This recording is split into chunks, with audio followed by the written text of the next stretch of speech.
എല്ലാ പ്രിയപ്പെട്ട ഉദ്യോഗാർത്ഥികൾക്കും learn to കോൺകറിലേക്ക് സ്വാഗതം.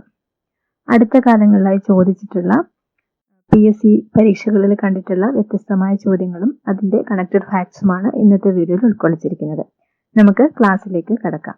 ആദ്യത്തെ ചോദ്യം, ദക്ഷിണാഫ്രിക്കയിൽ നിന്ന് തിരിച്ചെത്തിയ ഗാന്ധിജി 1916 ഇന്ത്യയിൽ ആദ്യമായി പങ്കെടുത്ത പരിപാടി ഒരു സർവകലാശാലയുടെ ഉദ്ഘാടന പരിപാടിയാണ്. ഏതാണ് ആ സർവകലാശാല? ദക്ഷിണാഫ്രിക്കയിൽ നിന്ന് തിരിച്ചെത്തിയ ഗാന്ധിജി 1916 ഇന്ത്യയിൽ ആദ്യമായി പങ്കെടുത്ത പരിപാടി ഒരു സർവകലാശാലയുടെ ഉദ്ഘാടന പരിപാടിയാണ്. ഏതാണ് ആ സർവകലാശാല? ബനാറസ് ഹിന്ദു സർവകലാശാല. ബനാറസ് ഹിന്ദു സർവകലാശാല. 1916 ബനാറസ് ഹിന്ദു യൂണിവേഴ്സിറ്റി സ്ഥാപിച്ചത് പണ്ഡിറ്റ് മദൻ മോഹൻ മാളവ്യയാണ്. 1916 ബനാറസ് ഹിന്ദു യൂണിവേഴ്സിറ്റി സ്ഥാപിച്ചതാരാണ്? പണ്ഡിറ്റ് മദൻ മോഹൻ മാളവ്യയാണ്. ആനി ബസന്റിന്റെ സഹകരണവും ഇദ്ദേഹത്തിന് ലഭിച്ചു. ഇന്ത്യൻ ദേശീയ പ്രസ്ഥാനം ഗാന്ധിജിയുടെ നേതൃത്വത്തിൽ ശക്തി പ്രാപിച്ച കാലഘട്ടത്തിൽ മൗലാന മുഹമ്മദ് അലി, ഷൌക്കത്ത് അലി, ഡോക്ടർ സാക്കിർ ഹുസൈൻ, MA അൻസാരി എന്നിവരുടെ നേതൃത്വത്തിൽ അലിഗഡിൽ സ്ഥാപിച്ച വിദ്യാഭ്യാസ കേന്ദ്രമാണ് ജാമിയ മിലിയ ഇസ്ലാമിയ.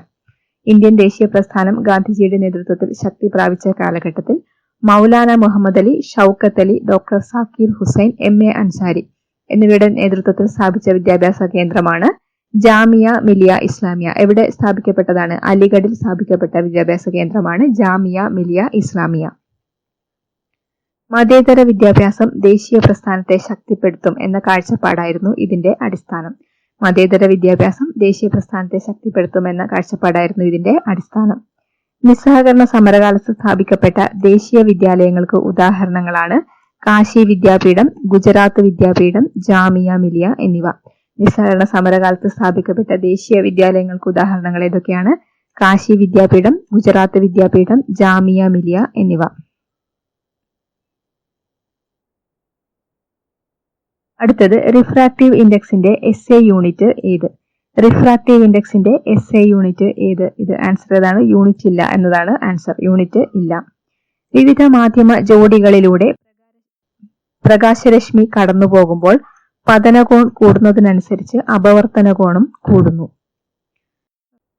ഒരു മാധ്യമം ഇതാണെങ്കിൽ ഈ പതിക്കുന്ന രശ്മിയാണ് നമ്മൾ പതനരശ്മി എന്ന് പറയുന്നത്. ഇവിടെ നിന്ന് അപവർത്തനം സംഭവിച്ചു പോകുന്ന രശ്മിയാണ് പ്രതിപതന രശ്മി. അപ്പൊ നമ്മൾ ഇവിടെ ഒരു ലംബം വരച്ചു കഴിഞ്ഞാൽ ഈ പതന രശ്മിയും ലംബവും തമ്മിലുണ്ടാക്കുന്ന കോണാണ് പതനകോൺ. അതുപോലെ അപവർത്തന രശ്മിയും ലംബവും തമ്മിലുണ്ടാക്കുന്ന കോണാണ് അപവർത്തന കോൺ. അപ്പൊ ഇവിടെ എന്താണ് പറയുന്നത്? വിവിധ മാധ്യമ ജോഡികളിലൂടെ പ്രകാശ രശ്മി കടന്നു പോകുമ്പോൾ പതനകോൺ കൂടുന്നതനുസരിച്ച് അപവർത്തന കോണും കൂടും. ഈ കോൺ കൂടുന്നതനുസരിച്ചിട്ട് ഈ ഒരു കോണും കൂടും. പതനകോണിന്റെയും അപവർത്തന കോണിന്റെയും സൈൻ വിലകൾ തമ്മിലുള്ള അനുപാത വില ഒരു സ്ഥിരം സംഖ്യയായിരിക്കും. ഈ സ്ഥിര സംഖ്യയെ അപവർത്തനാങ്കം, റിഫ്രാക്റ്റീവ് ഇൻഡെക്സ് എന്ന് പറയുന്നു. പതനകോണിന്റെയും അപവർത്തന കോണിന്റെയും സൈൻ വിലകൾ തമ്മിലുള്ള അനുപാത വില എന്താണ്? ഒരു സ്ഥിര സംഖ്യയാണ്. ഇപ്പൊ ഈ ഒരു കോണിന് നമ്മൾ I എന്ന് കൊടുക്കുന്നു, ഇവിടെ R എന്ന് റെപ്രസെന്റ് ചെയ്യുന്നു എന്ന് വിചാരിക്കാം. അപ്പോൾ ഈ പതനകോണിന്റെയും അപവർത്തന കോണിന്റെയും സൈൻ വിലകൾ എന്ന് പറഞ്ഞു കഴിഞ്ഞാൽ sine I by sine R എന്ന് പറയുന്നത് എന്താണ്? ഒരു കോൺസ്റ്റന്റ് ആയിരിക്കും എന്ന് പറയുന്ന ഒരു കോൺസ്റ്റന്റ് ആയിരിക്കും. ഈ കോൺസ്റ്റന്റിനെയാണ് നമ്മൾ എന്ത് പറയുന്നത്? അപവർത്തനാങ്കം അല്ലെങ്കിൽ റിഫ്രാക്റ്റീവ് ഇൻഡെക്സ് എന്ന് പറയുന്നത്. ഇതൊരു കോൺസ്റ്റന്റ് ആയിരിക്കും. ഓക്കെ, ഈ ഒരു സ്ഥിരസംഖ്യയെ നമ്മൾ അപവർത്തനാങ്കം അല്ലെങ്കിൽ റിഫ്രാക്റ്റീവ് ഇൻഡെക്സ് എന്ന് പറയുന്നു. ഒരു മാധ്യമത്തിന് മറ്റൊരു മാധ്യമത്തെ അപേക്ഷിച്ചുള്ള അപവർത്തനാങ്കം ആപേക്ഷിക അപവർത്തനാങ്കം അല്ലെങ്കിൽ റിലേറ്റീവ് റിഫ്രാക്റ്റീവ് ഇൻഡെക്സ് എന്ന് പറയുന്നു. അപ്പോൾ ഓരോ മാധ്യമത്തിനും അപവർത്തനാങ്കം ഉണ്ടായിരിക്കും. അപ്പോൾ ഒരു മാധ്യമത്തിന് മറ്റൊരു മാധ്യമത്തിനെ അപേക്ഷിച്ചുള്ള അപവർത്തനാങ്കത്തെ നമ്മൾ എന്താണ് വിളിക്കുന്നത്? ആപേക്ഷിക അപവർത്തനാങ്കം അല്ലെങ്കിൽ റിലേറ്റീവ് റിഫ്രാക്റ്റീവ് ഇൻഡെക്സ് എന്ന് പറയുന്നു. ശൂന്യതയെ അപേക്ഷിച്ച് ഒരു മാധ്യമത്തിന്റെ അപവർത്തനാങ്കത്തെ കേവല അപവർത്തനാങ്കം, അബ്സല്യൂട്ട് റിഫ്രാക്റ്റീവ് ഇൻഡെക്സ് എന്ന് പറയുന്നു. നമ്മൾ ഒരു മാധ്യമത്തിനെ അപേക്ഷിച്ച് മറ്റൊരു മാധ്യമത്തിന്റെ അപവർത്തനാങ്കത്തെ കണക്കിലെടുക്കുമ്പോൾ എന്താണ് അതിനെ പറയുന്നത്? റിലേറ്റീവ് റിഫ്രാക്റ്റീവ് ഇൻഡെക്സ് അല്ലെങ്കിൽ ആപേക്ഷിക അപവർത്തനാങ്കം എന്നാണ് പറയുന്നത്. ശൂന്യതയുമായിട്ട് കമ്പയർ ചെയ്യുമ്പോൾ, ശൂന്യതയെ അപേക്ഷിച്ച് ഒരു മാധ്യമത്തിന്റെ അപവർത്തനാങ്കത്തെ കുറിച്ച് പറയുന്ന സമയത്ത് അതിനെ നമ്മൾ കേവല അപവർത്തനാങ്കം, അബ്സല്യൂട്ട് റിഫ്രാക്റ്റീവ് ഇൻഡെക്സ് എന്ന് പറയും. ഓക്കെ, അപ്പൊ റിഫ്രാക്റ്റീവ് ഇൻഡെക്സ് എന്താണ്? Sine I by sine R എന്ന് പറയുന്നത് ഒരു കോൺസ്റ്റന്റ് ആയിരിക്കും. അതിനെയാണ് നമ്മൾ അപവർത്തനാങ്കം എന്ന് പറയുന്നത്. അപ്പോൾ ഓരോ മാധ്യമത്തിനും ഓരോ റിഫ്രാക്റ്റീവ് ഇൻഡെക്സ് ഉണ്ടായിരിക്കും. അപ്പോൾ ഒരു മാധ്യമത്തിനെ അപേക്ഷിച്ച് മറ്റൊരു മാധ്യമത്തിന്റെ റിഫ്രാക്റ്റീവ് ഇൻഡെക്സിനെ കുറിച്ച് പറയുമ്പോൾ നമ്മളതിനെ ആപേക്ഷിക അപവർത്തനാങ്കം റിലേറ്റീവ് റിഫ്രാക്റ്റീവ് ഇൻഡെക്സ് എന്ന് പറയുന്നു. അതുപോലെ ശൂന്യതയെ അപേക്ഷിച്ച് ഒരു മാധ്യമത്തിന്റെ അപവർത്തനാങ്കത്തെ കുറിച്ച് പറയുമ്പോൾ അതിന് കേവല അപവർത്തനാങ്കം അബ്സല്യൂട്ട് റിഫ്രാക്റ്റീവ് ഇൻഡെക്സ് എന്ന് പറയുന്നു. ചെറുകുടലിലെ വില്ലസുകളിൽ കാണപ്പെടുന്ന ലിംഫലോമികകൾ ഏത് പേരിൽ അറിയപ്പെടുന്നു? ചെറുകുടലിലെ വില്ലസുകളിൽ കാണപ്പെടുന്ന ലിംഫലോമികകൾ ഏത് പേരിലാണ് അറിയപ്പെടുന്നത്? ലാക്റ്റിയലുകൾ എന്നാണ് അറിയപ്പെടുന്നത്. മനുഷ്യരിൽ ചെറുകുടലിന്റെ നീളം എത്രയാണ്? 5 മുതൽ 6 വരെ മീറ്റർ ആണ്. മനുഷ്യരിൽ ചെറുകുടലിന്റെ നീളം 5 മുതൽ 6 വരെ മീറ്റർ ആണ്.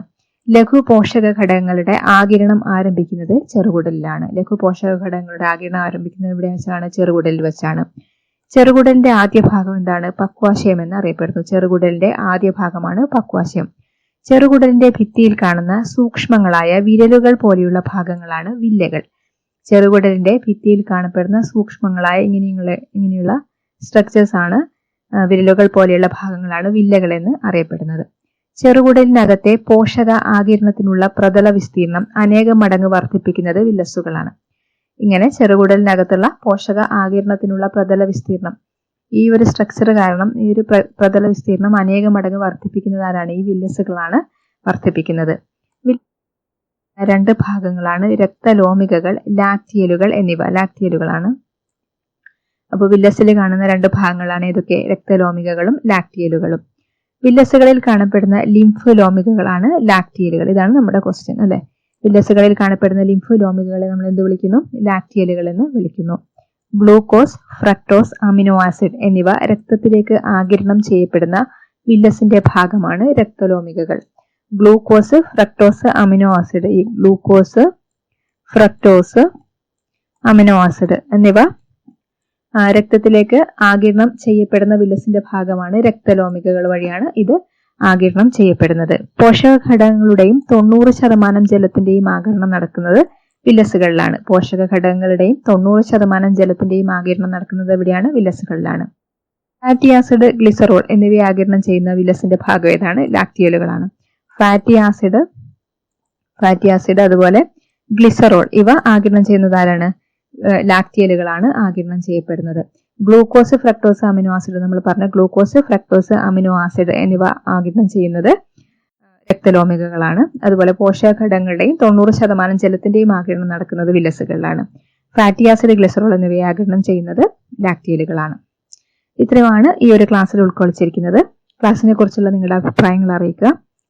ക്ലാസ്സുകൾ ഇഷ്ടമാവുകയാണെങ്കിൽ ചാനൽ സബ്സ്ക്രൈബ് ചെയ്യുക. നമുക്ക് മറ്റൊരു ക്ലാസ്സുമായിട്ട് വീണ്ടും കാണാം. Thank you for watching.